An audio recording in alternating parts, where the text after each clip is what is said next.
BNP হলো এমন একটা সংগঠন, এমন একটি দল, যেই দলটা আপনার বাংলাদেশকে মানুষকে আগলিয়ে রাখতে পারে, মানুষের ভবিষ্যৎ নিয়ে চিন্তা করতে পারে। রূপগঞ্জের বিভিন্ন জায়গায় একটা স্লোগান আমরা দেখতে পাচ্ছি যে মিলেমিশে গর্ব মোরা স্বপ্নের রূপগঞ্জ। স্বপ্নটা কি?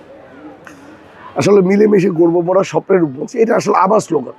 এটা রূপগঞ্জের প্রতিটা মানুষের স্লোগান। কারণ রূপগঞ্জের প্রতিটা মানুষ স্বপ্ন দেখে যে রূপগঞ্জ কেমন করে সাজাবে। রূপগঞ্জে সাজানো বলতে কি বোঝাই আমরা? রূপগঞ্জে মাদক থাকবে না, রূপগঞ্জের রাস্তা উন্নয়ন থাকবে। রূপগঞ্জ ঢাকার পাশে একটি উপজেলা, যেই উপজেলাটা হবে ঢাকার চেয়ে অত্যাধুনিক একটি উপজেলা। রূপগঞ্জের বাচ্চারা স্কুলে যাবে, বাবা মারা নিশ্চিত হয়ে থাকবে। রূপগঞ্জের আজকে থেকে আপনি দেখেন সারা বাংলাদেশের করোনা বা যে কোনো ভাইরাসের এগেইনস্টে ফাইট মানি ব্যাকট্রলের লেফট রাইট। আপনার রূপগঞ্জ হলো এমন একটি জায়গা যেখানে হলো ইন্ডাস্ট্রিয়াল জোন প্লাস হলো আবাসিক এলাকা, দুইটা মিলে আপনার রূপগঞ্জ হয়েছে। কিন্তু রূপগঞ্জটা যেরকম হওয়ার কথা ছিল, রূপগঞ্জটা এরকম হয়নি। রূপগঞ্জটা হওয়ার কত দরকার ছিল, আপনার রূপগঞ্জে স্কুল থাকবে ভালো, রূপগঞ্জে স্বাস্থ্যের ব্যবস্থা থাকবে ভালো ভালো করে। ওয়ারেস স্বাস্থ্যের ব্যবস্থায় আমি যেটা বলছিলাম, রূপগঞ্জে চিকিৎসার জন্য মানুষ যায়, চিকিৎসার জন্য যাওয়া হয় না, ওইখানে যাওয়া হয় মেডিকেলে কোনো সার্টিফিকেটের জন্য। কিন্তু চিকিৎসার জন্য তো মানুষজনের যেতে হবে। এখানে অনেক গরিব দুঃখী মা বোনরা আছে যারা প্রাইভেট হসপিটালে যেতে পারে না। তাহলে সরকারে যে হসপিটাল আছে, এই হসপিটাল কিসের জন্য?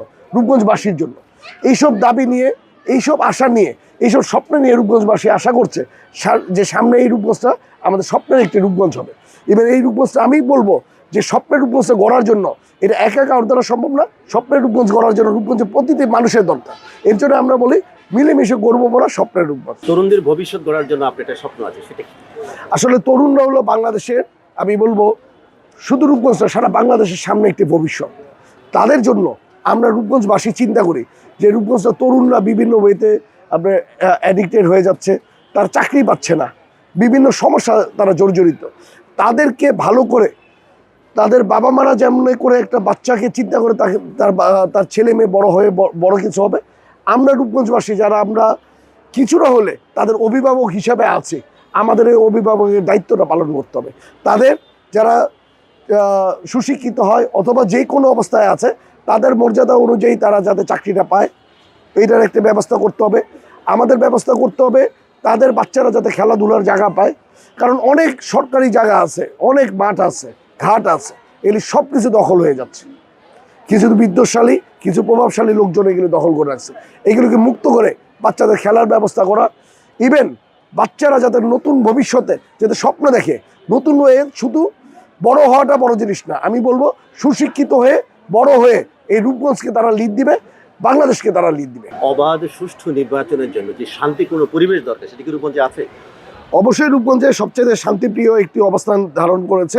রূপগঞ্জে আপনি দেখেন, রূপগঞ্জে যেদিন প্রার্থী মনোনয়ন যখন পাওয়া হয়েছে, যখন সবাই যারা যারা সিলেক্টেড হয়েছে, যারা যারা কাগজপত্র ঠিক করে দিয়েছে এবং যারা সব কিছু ওয়েতে যারা ইলেকশনের জন্য they are ready for going for the election, তারা কিন্তু আমরা সব দল মিলে একসাথে কিন্তু সাংবাদিকদের নিয়ে কথা বলি।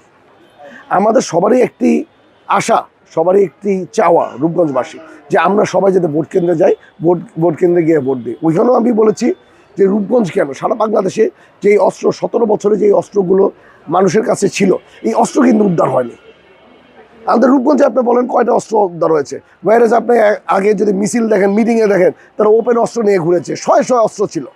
অস্ত্র মাত্র একটা দুইটা নাম কি অবস্থায় কোনো অস্ত্র যদি উদ্ধার হয়েছে, এই অস্ত্রগুলি কোথায়? এই অস্ত্রগুলি রূপগঞ্জের মাটিতেই আছে।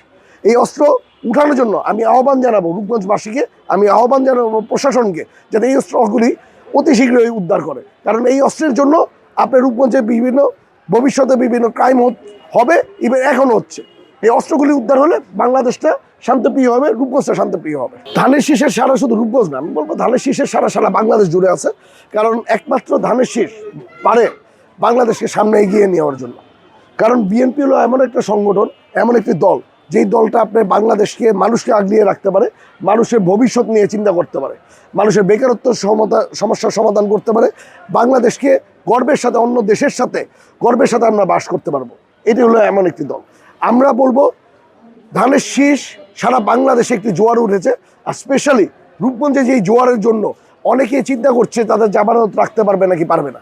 কারণ ধানের শীষ মানুষের মনের অন্তরে গেঁথে গেছে। এই অন্তরের গাথাটাতে মানে শেষের আপনারা দেখতে পারবেন 12 তারিখে সারা বাংলাদেশের সবচেয়ে রেকর্ড ব্রেক ইনশাল্লাহ রূপগঞ্জ থেকে শুরু হবে।